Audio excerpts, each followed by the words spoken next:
Hello friends, आज का जो हमारा टॉपिक है वो आपका है पॉलिटी विषय के कुछ महत्वपूर्ण प्रश्नों को समावेशित किया गया है, जिसमें हम करेंगे पॉलिटी विषय से संबंधित प्रश्न। पहला हमारा प्रश्न है कि विश्व में की निम्नलिखित कथनों पर विचार करिए। जिसमें पहला जो पॉइंट है वो है विश्व में सर्वप्रथम लोकपाल संस्था की कल्पना स्वीडन में की गई थी। ठीक है। और दूसरा जो है वो है भारत के पहले लोकपाल अध्यक्ष पीसी घोष यानी पिनाकी चंद्र घोष हैं। तीसरा है लोकपाल अध्यक्ष का कार्यकाल 5 वर्ष या 65 वर्ष की आयु तक होता है और निम्नलिखित में से इनमें से कौन सा कथन जो है वो सत्य है। केवल एक, केवल दो, ठीक है, 1 2 या फिर 1 2 3 या फिर इनमें से कोई नहीं। तो इसका सही आंसर जो है वो आपका है ए ऑप्शन 1 और 2। ठीक है।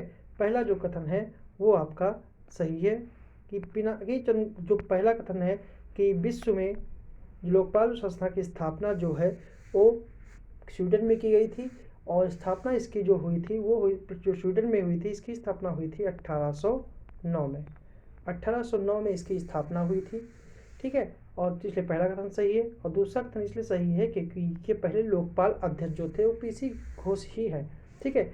और तीसरा कथन इसलिए गलत है क्योंकि इसमें कार्यकाल जो दिया गया है 5 वर्ष 65 होकर ना होकर 5 वर्ष, ठीक है, 5 वर्ष और 70 वर्ष जो पहले हो वह कहा गया है। इसलिए इसका जो पहला जो ऑप्शन है वो हमारा सही है। अगला प्रश्न है निम्नलिखित अनुच्छेदों में किसमें यह वर्णित है कि राज्यपाल की सहायता एवं सलाह देने के लिए एक मंत्रिपरिषद होगी जिसका मुखिया मुख्यमंत्री होगा। हाँ, कि किस अनुच्छेद में यह कहा गया है कि राज्यपाल की सहायता के लिए एक मंत्रिपरिषद होगी जिसका मुखिया मुख्यमंत्री होगा। तो इसका कौन सा कथन जो है वो सत्य है। में कौन सा अनुच्छेद वो दिया है, अनुच्छेद 163, अनुच्छेद 164, अनुच्छेद 165 या फिर अनुच्छेद 166। ये किसमें इस प्रकार की बात कही गई है। तो इसका सही जो आंसर है वो आपका है अनुच्छेद 163। अनुच्छेद 163 में कहा गया है एक राज्यपाल की सहायता के लिए एक मंत्रिपरिषद होगी जिसका मुखिया मुख्यमंत्री होगा। अगला प्रश्न है कि निम्नलिखित में से राज्यसभा की परिभाषा के अंतर्गत कौन कौन आता है। केवल एक, भारत की संसद, स्थानीय निकाय, राज्य सरकार के विधायी अंग या फिर अंगों को प्रभावित करने वाली सरकार या फिर स्टील अथॉरिटी ऑफ इंडिया। में कौन से जो तत्व हैं वो राज्य की परिभाषा में शामिल होते हैं। राज्य की परिभाषा में शामिल होते हैं। ऑप्शन है 1 3, 1 2 3, 1 2 या फिर उपरोक्त सभी। कि कौन से तत्व जो हैं वो राज्य शब्द की परिभाषा में शामिल होते हैं। ठीक है। तो कौन से जो तत्व हैं वो राज्य की परिभाषा में शामिल होते हैं। तो इसका सही जो आंसर है वो आपका है डी, उपयुक्त सभी। ठीक है। क्योंकि संघ के कार्यकारी के विधायी अंग, राज्य सरकार के कार्यकारी विधायी अंग, सभी स्थानीय निकाय और सभी वैधानिक और गैर संवैधानिक प्राधिकरण और राज्य के एक साधन के रूप में कार्य करने वाली निजी संस्थाएं भी राज्य शब्द के अंतर्गत आती हैं। इसलिए इसका डी ऑप्शन सही है। अगला प्रश्न है राष्ट्रपति के निर्वाचक मंडल में केंद्र शासित प्रदेशों दिल्ली पांडिचेरी विधानसभाओं के निर्वाचित सदस्यों को किस वर्ष शामिल किया गया था। ऑप्शन है 1990, 1989, 1969 या फिर 1992। ये कब शामिल किया गया था दिल्ली और पांडिचेरी को राष्ट्रपति के निर्वाचक मंडल के रूप में। जिसका सही जो आंसर है वो आपका है 1992। A option 1992। ये संशोधन था 17वां संवैधानिक संशोधन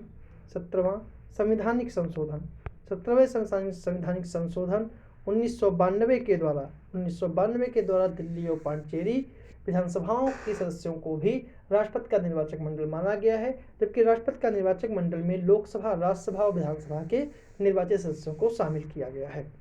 अगला प्रश्न है कि निम्नलिखित में से कौन सा भाग अनुच्छेद केंद्र राज्य के विधायी संबंधों की चर्चा करता है?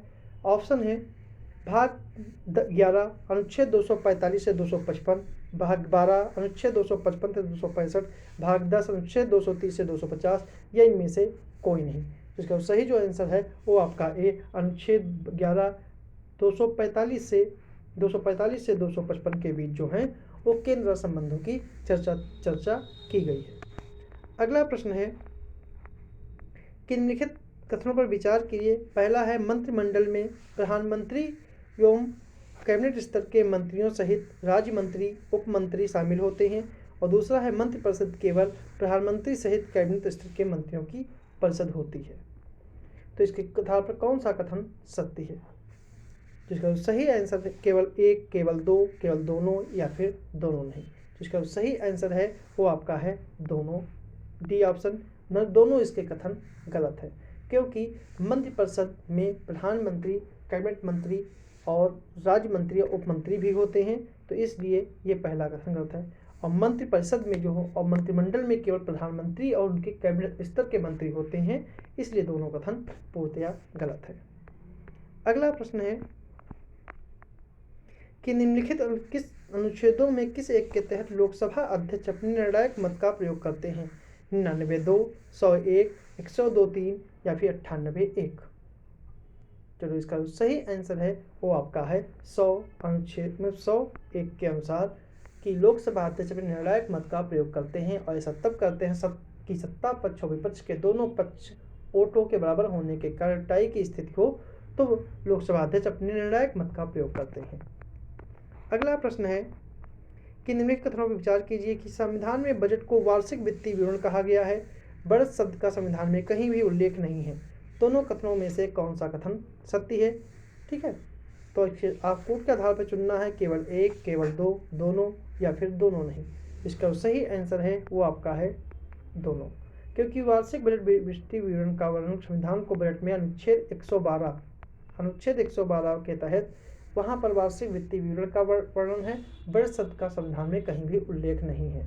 ठीक है, और इसका वर्णन 112 में है। ठीक है, और बजट शब्द संविधान में कहीं भी उल्लेखित नहीं है, इसलिए दोनों कथन जो हैं वो पूर्णतया सही है। अगला प्रश्न है कि निम्नलिखित में से किस एक स्थिति में राज्यसभा के लोकसभा के समान स्थिति में नहीं है? ऑप्शन है संवैधानिक संशोधन विधेयक के पुनर्स्थापन में, राष्ट्रपति के निर्वाचन में, राष्ट्रपति पर महाभियोग में, या फिर दोनों सदनों की संयुक्त बैठक की अध्यक्षता में। तो इसका सही जो आंसर है वो आपका है डी ऑप्शन कि एक समान नहीं है, क्योंकि दोनों सदनों की संयुक्त बैठक की अध्यक्षता जो है वो आपका लोकसभा अध्यक्ष करता है, ना कि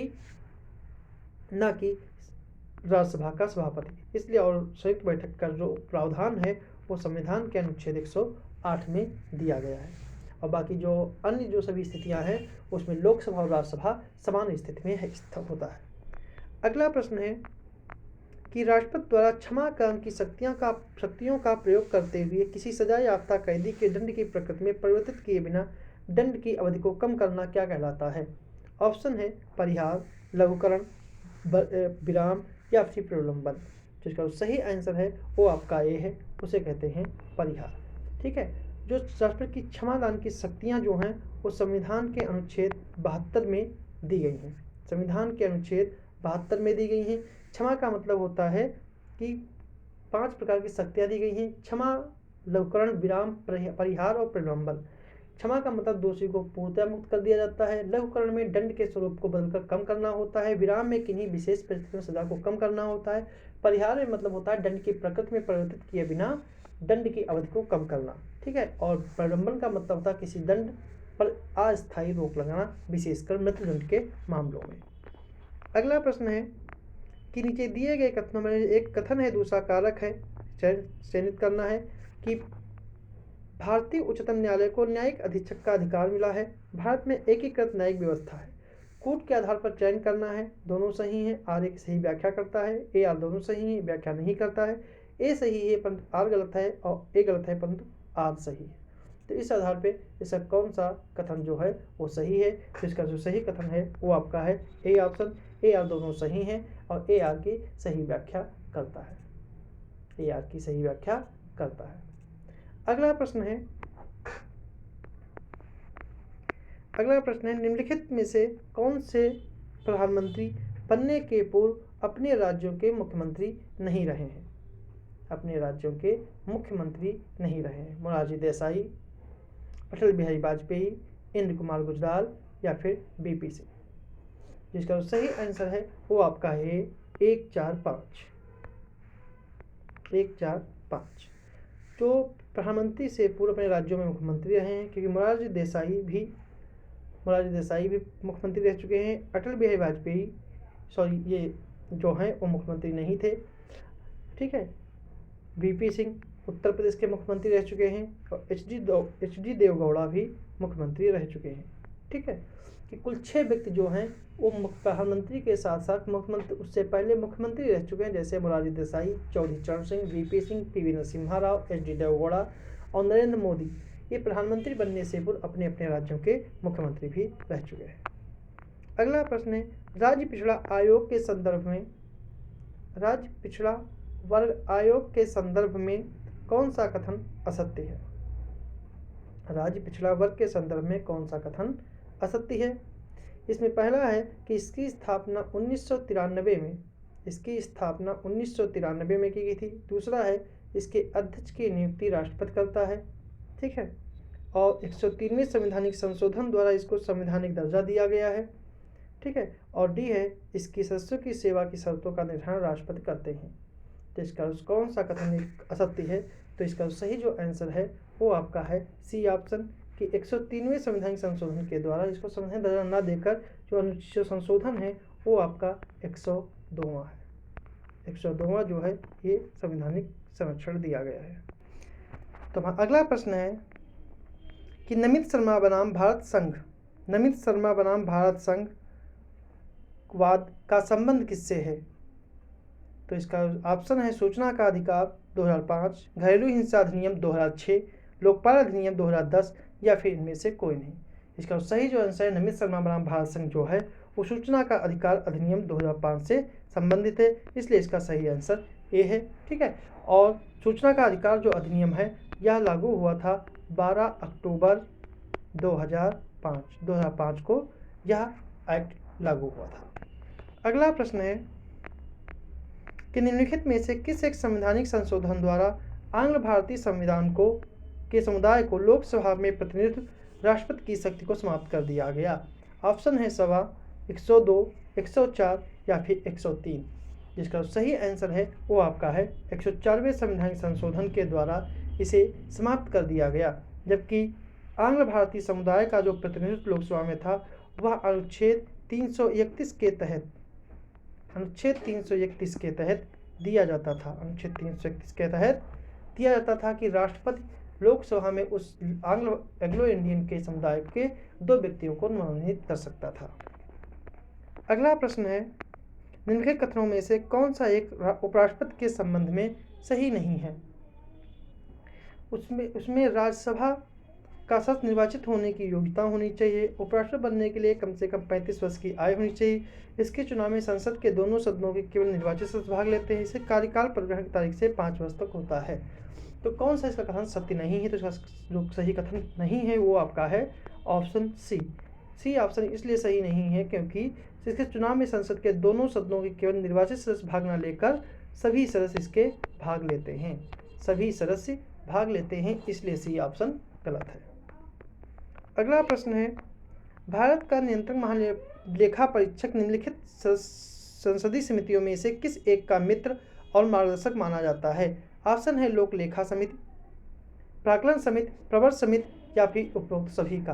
तो इसका सही आंसर जो है वो है आपका लोक लेखा समिति। लोक लेखा समिति की कार्यवाही की मध्यस्थता CAG के द्वारा की जाती है। इसको इस समिति की आंख और कान भी कहा जाता है।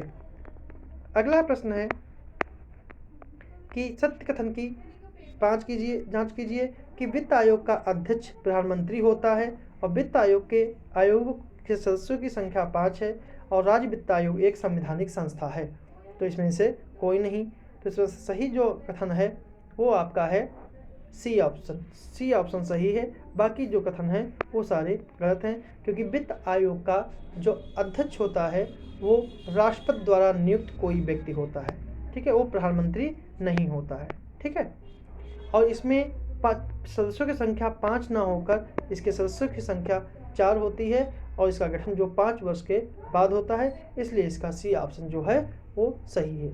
15वें आयोग ने अपनी रिपोर्ट अभी तक 15 वित्त आयोग गठित हो चुके हैं। ठीक है, और 15वें आयोग ने अपनी रिपोर्ट जो है 9 नवंबर 2020 को सौंप दी। इसके अध्यक्ष जिनके सिंह थे। और भारत के संविधान के अनुच्छेद 243 आई के तहत राज्य वित्त आयोग का गठन किया जाता है। राज्य वित्त आयोग का जो गठन है 243 आई के तहत गठित किया जाता है और यह भी एक संवैधानिक संस्था है। अगला प्रश्न है, निम्नलिखित में से क्या भारतीय संविधान का एकात्मक लक्षण नहीं है? भारतीय संविधान का एकात्मक लक्षण कौन सा नहीं है? एकल संविधान, एकल नागरिकता, संविधान की कठोरता या फिर इनमें से कोई नहीं। तो इसका सही आंसर है कि संविधान की कठोरता। संविधान की कठोरता जो है वो एकात्मक लक्षण नहीं है। संविधान की कठोरता भारतीय संविधान का संघात्मक लक्षण है, इसलिए इसका सी ऑप्शन जो है वो सही है। सी ऑप्शन सही है। अगला प्रश्न है, अभिलेख न्यायालय के रूप में उच्च न्यायालय के पास कौन सी शक्तियां हैं? पहला है, उच्च न्यायालय के फैसले कार्यवाहियों कार्य परिसाक्ष्य के रूप में रखे जाते हैं और दूसरा है, इसकी अवमानना पर साधारण कारावास या आर्थिक दोनों प्रकार का दंड दिया जा सकता है। कथन के आधार पर केवल एक, केवल दो, दोनों या फिर दोनों नहीं। तो इसका सही आंसर जो है वो आपका है दोनों कथन जो हैं वो सही हैं।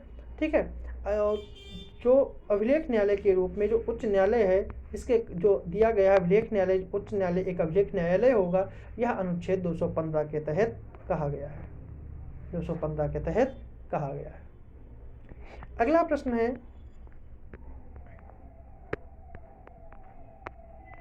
कि निम्नलिखित में से समितियों में से कौन सा एक केंद्र राज्य से संबंधित नहीं है? केंद्र राज्य से संबंधित नहीं है। ऑप्शन है, राजमन्नार आयोग, सरकारिया आयोग, पुंछी आयोग, दिनेश गोस्वामी आयोग। ठीक है, तो इसका सही जो आंसर है वो है दिनेश गोस्वामी आयोग, क्योंकि दिनेश गोस्वामी जो आयोग है वह चुनाव आयोग, चुनाव से संबंधित है। बाकी राजमन्नार आयोग का गठन जो हुआ था वो 1867 में 69 में हुआ था, 1969 में हुआ था। राजमन्नार का 1969 में हुआ था तमिलनाडु सरकार के द्वारा, 1969 में। ठीक है, सरकारिया आयोग का गठन 1983 में और पुंछी आयोग का गठन जो हुआ था वो 2007 में हुआ था। ठीक है, और दिनेश गोस्वामी समिति जो है यह चुनाव से संबंधित है, ना कि केंद्र राज्य संबंध पर आधारित है, इसलिए सही आंसर जो है वो डी है, दिनेश गोस्वामी समिति। अगला प्रश्न है कि निम्नलिखित में से कौन सा एक लोकलेखा समिति के बारे में सत्य नहीं है? कौन सा कथन लोकलेखा समिति के बारे में सत्य नहीं है? ऑप्शन है कि वर्तमान में इसके 22 सदस्य हैं और इस समिति में किसी मंत्री का निर्वाचन नहीं हो सकता और इसका सदस्यों का कार्यकाल 1 वर्ष का होता है और लोकसभा या राज्यसभा के किसी भी सदस्य को इस समिति का अध्यक्ष नहीं नियुक्त किया जा सकता। तो लोकलेखा जो समिति का जो गठन है, लोकलेखा समिति का जो गठन है वो 1919 के अधिनियम के तहत 1921 में हुआ था। ठीक है, और लोकलेखा समिति के अध्यक्ष की नियुक्ति लोकसभा अध्यक्ष के द्वारा की जाती है। ठीक है, लोकसभा अध्यक्ष के द्वारा की जाती है। इसका सही आंसर है वो आपका है डी। इसकी कौन सा सत्य नहीं है? तो ये है डी ऑप्शन, क्योंकि लोकसभा या राज्यसभा किसी भी सदस्य की इसका अध्यक्ष नियुक्त नहीं किया जा सकता है। तो लोकसभा अध्यक्ष द्वारा लोकसभा सदस्यों में से ही की जाती है। मतलब लोकलेखा समिति की जो समिति होती है, लोकलेखा समिति, उसके अध्यक्ष की नियुक्ति लोकसभा अध्यक्ष के द्वारा लोकसभा के सदस्यों में से ही की जाती है, इसलिए कथन गलत है। अगला प्रश्न है, नीचे दिए गए 2 कथन है, इसमें एक को कथन दूसरे को कारण माना गया है कि अनुच्छेद 352 के आधार पर लगाए गए राष्ट्रीय आपातकाल के समय राज्य पूर्णतया केंद्र के अधीन हो जाते हैं। राज्य पूर्णतया केंद्र के अधीन हो जाते हैं और दूसरा है राज्य विधानसभा निलंबित हो जाती है। तो इसका सही आंसर है कूट के आधार पर हमें इसको चयनित करना है। तो इसका सही आंसर जो है वो आपका सी है, क्योंकि ए सही है परंतु आर गलत है, क्योंकि विधानसभा निलंबित नहीं होती है बल्कि विधानसभा जो है वो केंद्र सरकार के निर्देश पर पूर्णतया कार्य करने के लिए बाध्य हो जाती है। अगला प्रश्न है कि आपातकाल की घोषणा होने पर निम्नलिखित में से कौन एक स्वतः ही अनुच्छेद 19 के अंतर्गत आने वाले मूल अधिकारों का निलंबन कर देता है? अनुच्छेद 358, 357, 359 या 356। तो इसका सही आंसर है वो आपका है 358, कि 358 के तहत ही अनुच्छेद 19 जो है स्वतः निर्मूलित हो जाता है।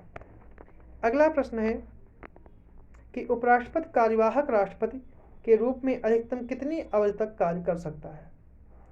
ऑप्शन है 1 वर्ष, 6 माह, 3 माह या फिर कोई समय सीमा नहीं है।